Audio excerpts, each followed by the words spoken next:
Hi, everyone. Ian Bremmer here, and this is a special digital edition of GZERO World. UBI, or Universal Basic Income, was the cornerstone of Andrew Yang's 2020 presidential campaign. We all remember that. And a concept not even his fellow Democrats were quick to embrace. What a difference a few months make as the White House begins sending out relief checks directly to taxpayers, and governments around the world are eyeing more permanent income solutions in the wake of this pandemic. Andrew Yang, my friend, good to see you, man. It's great to be here. Thanks for having me, Ian. Okay, let's jump into some policy, first of all. So let me ask you about UBI, because, of course, you've seen that the Spanish government announcing that they want to move forward with it. You've seen the Pope come out just the other day and saying we need universal basic income. I mean, the way that you thought about it, first of all, was $1,000 a month check for everyone. When you see what's been happening now, the number of people that are being thrown off the rolls, the unemployment level we have right now, how does it make you think? Does it change the nature of the universal basic income that you think is required? In terms of the urgency, in terms of the amount, in terms of how it's actually implemented? How's it changed your views? It's reinforced my views in just about every respect, Ian. I thought we were in the midst of a slow-moving crisis before the pandemic.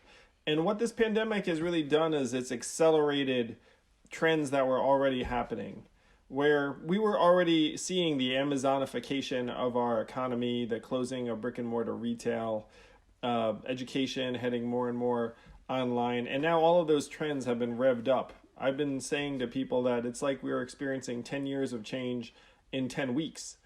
And so when I advocated for a $1,000 freedom dividend during my campaign, I thought we needed it immediately, but now the need is almost existential, because you have millions of Americans who are out of work. They have a very unclear future. A lot of the jobs that have disappeared are not going to come back.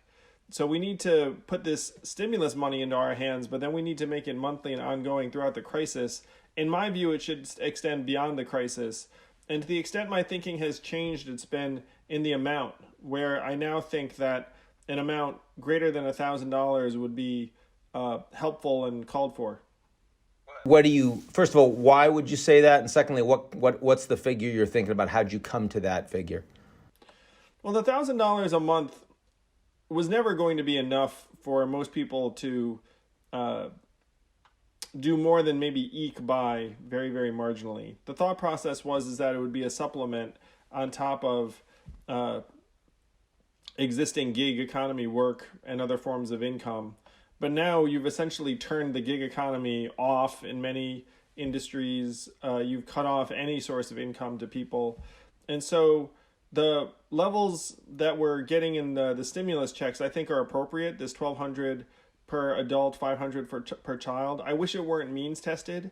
And I also think that there are all these gaps in what we're doing with the stimulus checks right now, where there are many, let's call it 19 or 20-year-olds who are taken as dependents by their parents. So the 19 or 20-year-olds getting zero, and then the parents are also getting zero because the $500 only applies if you're 16 or younger. So I would have made it much more of a blanket, unconditional, no means testing, giving it to everyone. And I think that the amounts that they're looking at, where it's essentially somewhere between $1,200 and $1,800 per person, would be appropriate on a monthly basis. I mean, so many things that we've said before we couldn't possibly do. We can't afford them. There's no way to pay for it. And we're now looking at a deficit that's probably going to be 20% of GDP or more this year. Not worried about what we can pay for. We've got this massive crisis. I'm kind of wondering, do you think we're just going to end up backing into a kind of UBI? Because everyone knows you can't stimulate the economy until you provide relief. And if you've got a large percentage of the workforce that's been kicked out of the workforce and isn't coming back for 3 months, for 6 months, for 12 months, for 18 months, I mean, at some level, you've got to keep providing these folks checks, right? I think you're right, Ian. We're going to wind up at a universal basic income type reality, and we're probably going to back into it piecemeal. Like you have this stimulus bill, but they're already back at the table trying to figure out what the next stimulus could look like. To me, it's vital that we don't stop with one payment, because the fact is this $1,200 isn't going to last people very long. The desperation is just going to continue into May.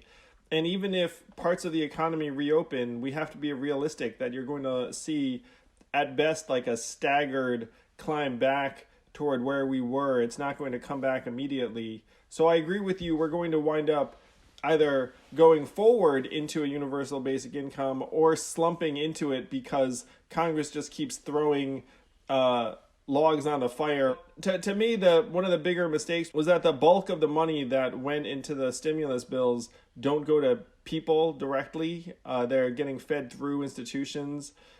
The fact is the states don't have the ability to process millions of new unemployment claims as quickly as you'd like. A lot of these banks are getting swamped through their small business payment protection application process, that they also don't have the ability to process it quickly.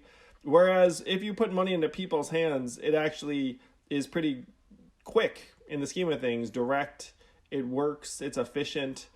So I wish that more of the $2.2 trillion was in the straight stimulus check category as opposed to getting funneled through various state and banks' institutional processes. Well, one thing on the execution of this that I've always wondered about, you and I haven't talked about before, is, New York City is expensive, right? I mean, irrespective, not Manhattan, even Queens, doesn't matter. I mean, Staten Island, it's expensive. It is not like living in the middle of North Dakota. It's not like living in Nebraska. Any reason why we don't think about cost of living when we talk about UBI? Well, when I was running, I thought that having it be geographically variable would be a bit of a disaster administratively, because the fact is, if someone was going to get paid more if they lived in a place like New York City, then I think there'd be a lot of people claiming New York addresses that might not actually live there in some way. So that was one argument against it in a period of calm. In a pandemic, it could be that you could make adjustments, but I think it would be politically impossible, just because you can imagine legislators from every part of the country. And then if you can even imagine Chuck Schumer being like, hey, people in New York City should get more, I'm sure that would have been very difficult to pass. More broadly on the relief and bailout that we've seen so far, with, in relatively short order, we had Secretary of Treasury Mnuchin, we had Speaker of the House Pelosi come together and get this bill done. How effective has it been? What, if anything, would you have changed so far? I would have put much more money directly into people's hands, because that's going to work. The other thing I would have done is I would have made the government the buyer. The problem really is that right now what we're saying is the government's going to put money into the hands of banks and states and then have it administered to various businesses. We were too slow. The fact is, a lot of these businesses have already sent people home. And then if you go to that business and say, hey, if you apply and you keep people around, then we'll give you these forgivable loans. They're all thinking, where were you 3-4 weeks ago when I was canning everybody? That. So yeah, the restaurants, that's clearly already true, for example. Yeah, for the restaurants, that's already true. And there's so many industries that have been affected. I'll give a random example from someone I know, dog walkers. It's like, if you had a dog walking business, your business went to zero, obviously.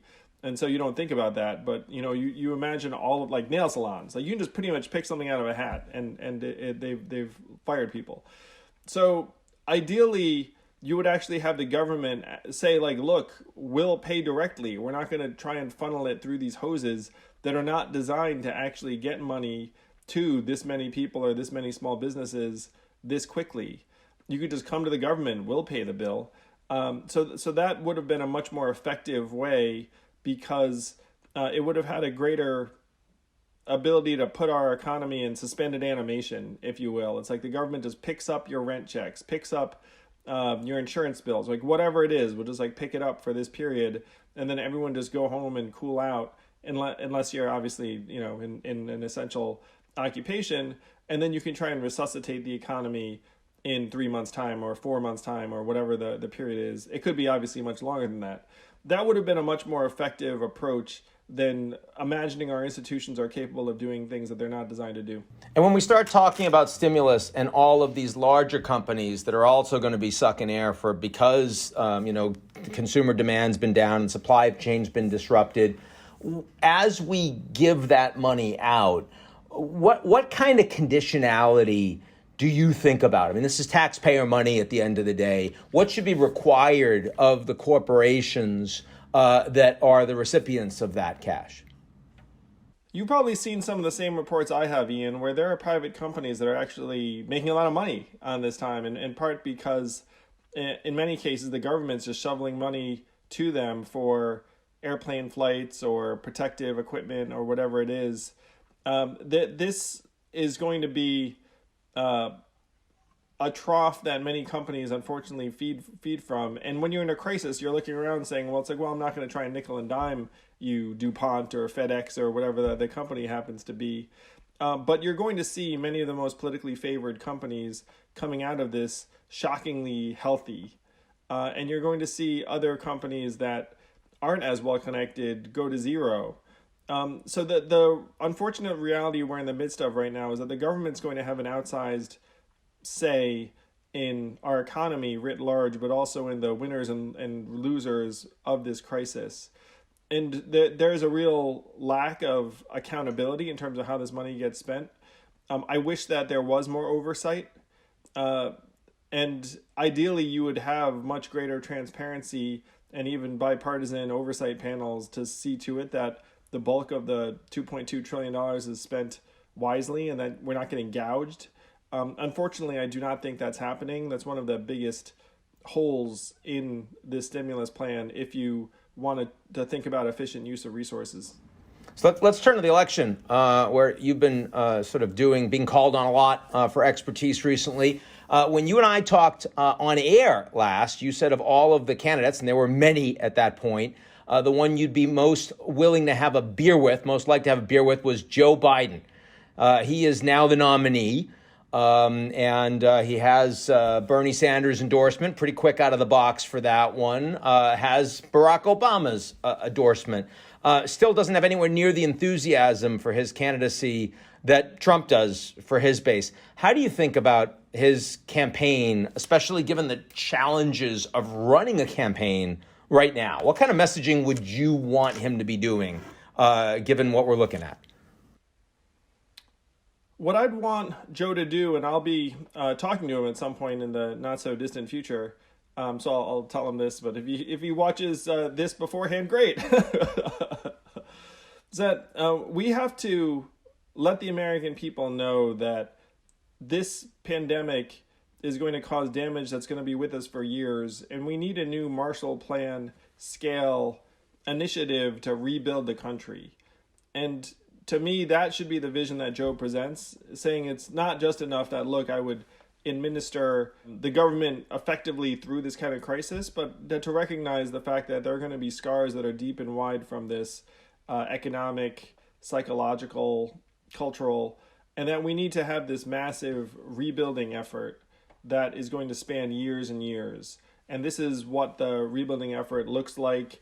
We're going to make investments in this. I mean, some of the obvious ones are the things that we've needed for years or decades, like and greater environmental sustainability, infrastructure, things that you could legitimately spend hundreds of billions of dollars on and create hundreds of thousands, even millions of jobs. That to me would be the vision that we should be presenting, because the danger is that this becomes just pure referendum on Trump. And I think that Trump's done a terrible job managing the coronavirus crisis, but there is a natural propensity for people to rally around the flag and rally around the leader in a time of crisis. And Joe has to make a positive case and present a bigger vision than I'm not Trump, let's go back to normal. And when can he start doing that, right? Because, I mean, right now, of course, I mean, not only do we have these press conferences every day, but we're in the teeth of the crisis. We haven't turned the corner yet. People are still under lockdown. Can Biden start to deliver that message now? Or, I mean, does he really, realistically speaking, have to wait until we at least have the immediacy, the urgency of all of these people dying in the rearview mirror? That's a great question, Ian. I personally do not think it is too soon to start presenting a positive vision of what we can do after this crisis, even in the depths of the crisis. Even right now, when I agree with you, to me, priority number one is just getting PPE into the hands of healthcare providers in Louisiana. Like, that's number one. And so focusing on that is 100% the right thing to do. But it's not too soon to start thinking about how we're going to actually rebuild after this crisis clears, whether that's, weeks, months from now, or even next year, after hopefully a vaccine gets developed. To me, that's one of the roles of the presidency, is to present a vision to the country that people can get excited about and passionate about. So, okay, and what about, on the actual handling of the election, given what you've seen already in Wisconsin just last week? We're clearly going to be engaging in some kind of social distancing still in November. What do you think about the vote by mail? How does that need to be handled? What do the Dems need to do right now to ensure that the mechanism for the campaign isn't subverted? I am deeply concerned about how we're going to hold this election in November. And vote by mail needs to be a huge piece of the puzzle. Democrats need to be game planning as if we were having the election today or tomorrow. Like, you can't make rosy assumptions that we're all going to be able to go outside and congregate at polling places. One very obvious step, and I know you agree with me on this, Ian, Congress needs to be able to vote remotely on things first and foremost. Like, right now, can you imagine right now if you were a member of Congress and people are telling you that you're going to go back to DC next week, and you're like, okay, how am I going to get there? Because public transit's not going to be that great. Maybe I'll have a plane row to myself or whatnot, but I'll have to go through airports and the rest of it. And then you get there, and then after you get there, you're supposed to convene in a giant auditorium with hundreds of people who came from all over the country via public transit. It's not happening. It's not happening. Does that make any sense to anyone? If you're a member of Congress, you're like, oh my gosh, is that really the plan? But there isn't an alternative plan insofar as voting remotely on legislation. Like, Congress is not set up like that. And this is not something you can solely blame the Republicans for. Both parties have resisted remote voting, or being able to legislate from some place that's not the actual capital. So that's step one. And then step two is trying to plan for elections that will be handled remotely or by mail to some significant measure. Now, Republicans are going to naturally resist this. They're going to say it's ripe for fraud, which is somewhat disingenuous. There are things you can do to protect against fraud. And I think the main concern really is, as usual, politics. It's like, well, this would advantage people that vote one way more than another.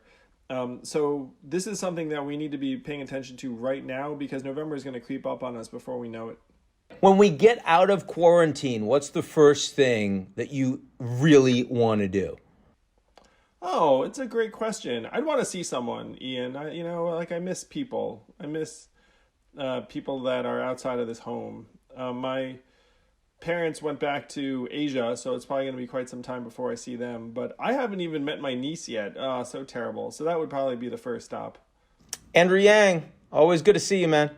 Good to see you too, Ian. Stay safe, stay healthy. You look Be great. Good. Avoid people. Yeah, exactly. Avoid people. What a time. What a time.